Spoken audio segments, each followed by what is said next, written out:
All right, welcome back. So our next step is creating wireframes for our app.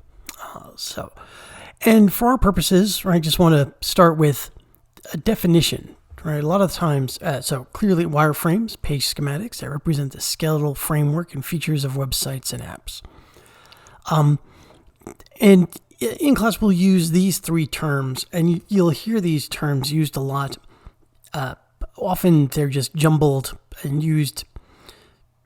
But for our purposes, we want to be clear what we're talking about. So a wireframe is an individual screen of an app or website, right? So one laid out element is a single wireframe. A group of them are wireframes, right? So when we're talking about doing the wireframing, what we're saying is we want to make all of those screen by screen layouts to explain the features and the content that's on the app at any one time. The next is a storyboard. This is a sequence of wireframes that demonstrate a flow through specific steps in an app or website. So, right, if you are trying to show how an interaction works, or maybe the specific steps to accomplish some task, or like the login, or taking a picture and photographing or sharing it, through your app, whatever it is, you may need to organize your wireframes in such a way so that you can step us through that 1, 2, 3, 4, 5 sticks, right? That it does it. When you group those up together for that specific feature, we'll often call that a storyboard, right? So sometimes we'll say, all right, well, let's storyboard this out. And what I mean by that is I want you to take the screens, organize them in the way so that we can just walk through them one after the other and see how the action occurs. Finally, a user flowchart, right? So we take a collection of wireframes that show how a user can move through an app in detail. The layout of the wireframes show the relationship of each screen to the overall structure of an app or the website. So these, this is kind of what you were doing in the wireframing exercise when we took, we sort of worked from an existing app. Right? You drew the screen, and then maybe you highlighted a button and drew an arrow to the next screen. And then once you did a couple and you had realized you had more buttons, and you had to draw arrows down to the button. So they had to sort of break out so that you could look at screen one, click on each of the items, and then follow the other screens you had drawn out in sequence. So our due date coming up later this week, right, is to start getting this process started. And again, we're starting out. I don't expect everybody to have all of them done, but try to get as much as you can together. Again, it's our first stab, right? You've come up with your ideas, you've organized them in the affinity diagram, you put them into an overall information architecture in the last step, so you have a good sense of where kind of things are in the structure of the app. And now you're going screen by screen to walk through each of the features and capabilities of the app. And again, right, a lot to do, so get through as much as you can. We're going to go back around these and tighten these up. The process will be iterative, so each week we'll tighten them up until we're designing and building the final prototype. So you're going to create 2 items. Wireframes, low or medium resolution. I'll talk about that in a second. Black and white at the size of your target device, right? So pick a specific device that you're working from, right? If it's the iPhone 11 or the 12 or whatever the latest Samsung, Android device is. Layout of each screen shows all the specific elements that'll be on it, right? And then storyboards for any micro interactions or specialty user flows, right? All content should be readable. Icons and navigation should be clear enough to understand. So I'm looking for low to medium, but even with the low ones, right? If you have icons on the bottom that you want, try and make the icons look like what they stand for, right? The home shouldn't, if it looks like a little house or whatever it is, they shouldn't just be kind of scribbles down there, right? And your buttons should be labeled, the sections should be labeled. We should be able to read the content clearly enough. Descriptions and, there's other content you can sort of indicate, but we need enough information on them so that someone who has not designed the app could actually figure out what's going on. Right? And start a user flowchart. So once you've got these wireframes, organize them in a way that you can sort of show us how we're going to flow through the app. So the items that must be included in the wireframes, all tasks your app will include, all screens an indication of what it shall do, all necessary elements, all words and UI elements needed to accomplish each task. All right, so I've opened up all this stuff already. So let's take a look at what low resolution wireframes look like. Right? And here they are, right? Boxes are rough, but they're in a frame, right? They're at size. We have an understanding, like logo, is he a creative thinker, I guess? Wild child, I don't know what this app is for, but I can read and understand enough, right? So here's an indication, right? There'll be a picture and a title and maybe some description, and I don't know what those do, but start over, first result, right? So maybe this is the listing of what it's pulled up. And then the profile, right? Edit profile, shop, blah, blah, blah, right? Rough, but we get it. We can go through item by item and understand what's going on in the screens. Okay, the next one's going to be medium res. So, medium resolution wireframes. Now, they look pretty together. The thing is, right, it's got some, some indications of the typography. We're picking up the icons, right? Highlighting the orange indicates this is a project I've worked on, right? So, and it's an app for recording voice messages. So it's sort of like, sort of a more specialized kind of Facebook-y type app. Not as extensive, but so you leave messages and, shoot a little video and talk over it, or show a picture and show an audio clip with it, then share those items. And the way it works, right? Each of these columns is a section, right? The pick story site, the home, the search, the groups, activity, manage, making a new tile. And then they just work their way down. So whatever is highlighted up here indicates that's what we've clicked on. And so, okay, we click on this first listing. Then we get the, right, I'm an interesting title, whatever the title says, right? The background picture. You can see the icons, right? The little audio for the sound, liking it, comment, right, footer icons. And you'll also notice that these screens are a little tall, right? So I'm not cutting off at the end of the screen. I want to show all the information that would be there. Obviously, this would have to scroll, right? So same thing, right? If you click on, I'm not sure what I clicked on. Another interesting title. I guess you can tighten it up. I can't remember exactly how it all worked. And then we're making it looks like we're adding a message. That's what we're up to here. Yeah, and then this shows that if you were playing the video, it'll drop down into the lower corner, so it keeps playing while you scroll through all the lists.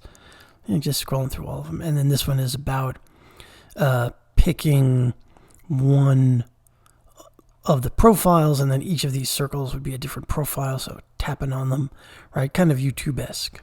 Anyway, you see the type of resolution we're talking at, right? We can read the text, we can see the icons, there's enough layout, but it's not really the design.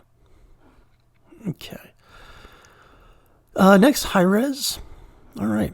Now here, these were done after the initial round of design was approved. So in the medium res, right, we haven't done any UI design, we haven't done any look and feel. But now that we've organized the content and we have that in place, we can now do that, right? So we can do a login screen and do a list and a profile. Like we can pick a few of these screens and design a really slick UI. Then once the look and feel is done, we can circle back, and now using that UI as our as an indicator, we can then continue to wireframe it out. But now we wireframe much more carefully, right? We're starting to put in some graphics. We've got highlights. We've got button sizes. We've got actual icons, right? Where our titles are, right? So here, this sequence shows we're recording something, and the way it works is you'll start, right? Hit the allow, and then you've got the thing and okay, and you can work through if you've picked photos, right? You can say whatever, you go through this one. If you're going to do the record, you hit the recording, boom, boom, boom. It does this kind of countdown. Then you're doing your recording and you review the recording. Right, and you're all happy. It's all great. And you finish up by posting it to your feed, right? So this, these are wireframes in sort of a storyboard format. They walk through just the section of recording a message, right? It's not the whole app. This is a sequence in some section in the app.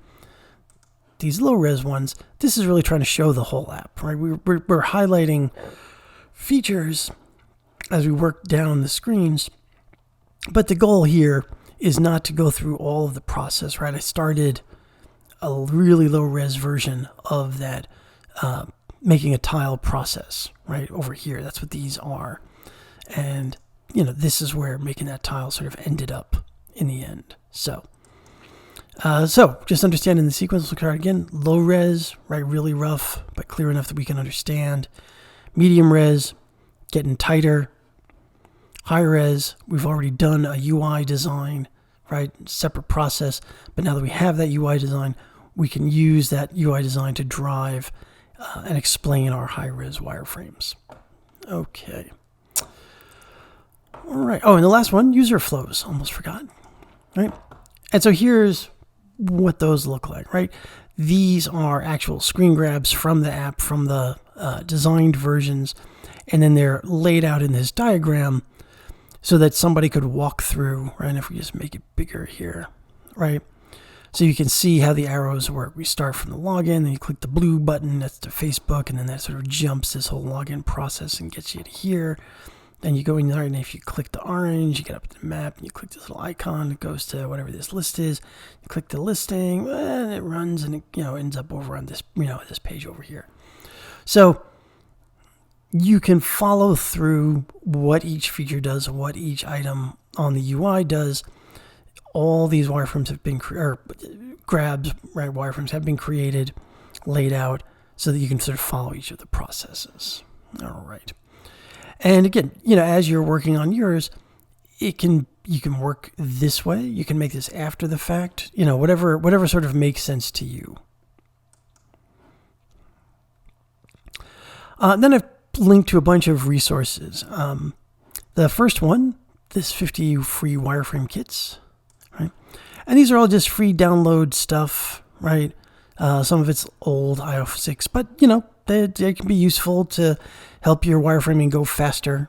Some of these are paid, some of these require a tweet, some of these are just available for download or partial downloads. All depends on what the rules are, but right, and it'll also help show kind of the resolution I'm looking for in these low to mediums, right? It's not the design, but you've got all the functionalities and the features, and it can sort of help get your process going. All right. The next section are guidelines. Now, each of the device manufacturers, Apple and Google Material Design, have what are known as standard conventions. So if you have an Apple device or you have an Android device, you're familiar with these. You've used them all the time, right? Whenever you see similar types of user interactions, right? So in a list, if you slide, like on an email list, you slide the item to the left, the delete button or the share button might show up, and you delete, it cleans off the list. Settings, sliders, there's all kinds of things that carry over from one app to another, right? Once somebody has learned one of these conventions, the next time they see it, they already know how that thing should work. So when you're designing, be aware you don't need to reinvent everything every time. Use as many of these design conventions as you can, and then leave the unique parts for stuff that's really new that you have to sort of teach your users how to work with that's unique to your app. Right? All the standard stuff should use standard patterns. There's really no reason to reinvent the wheel on these things. So we could take a look at some of this. So this first one.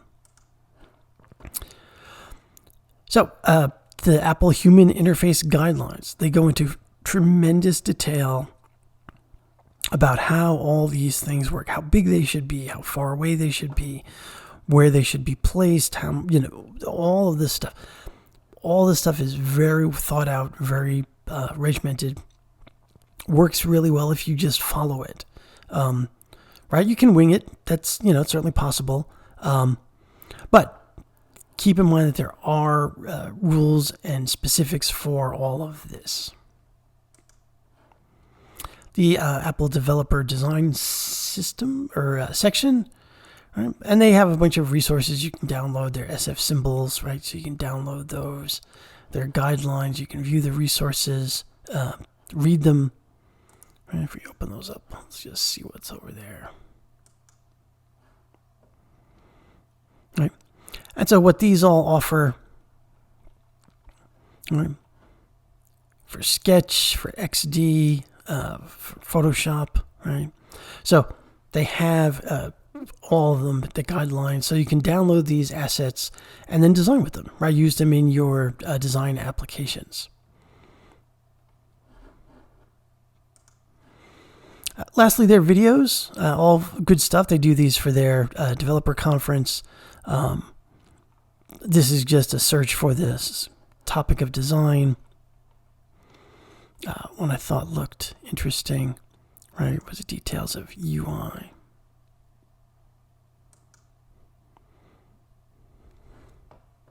And we're not going to watch all of this, right, just sort of indicating that these materials are available, right? So, and then links up to what else might be useful on this stuff.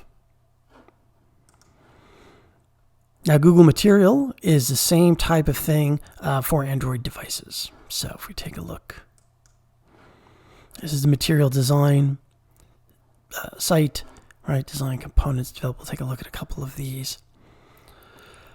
So guidelines, understanding the components, the icons, using them on the web, right? Because the Google Material can work for websites as well, or web apps as opposed to just Android apps.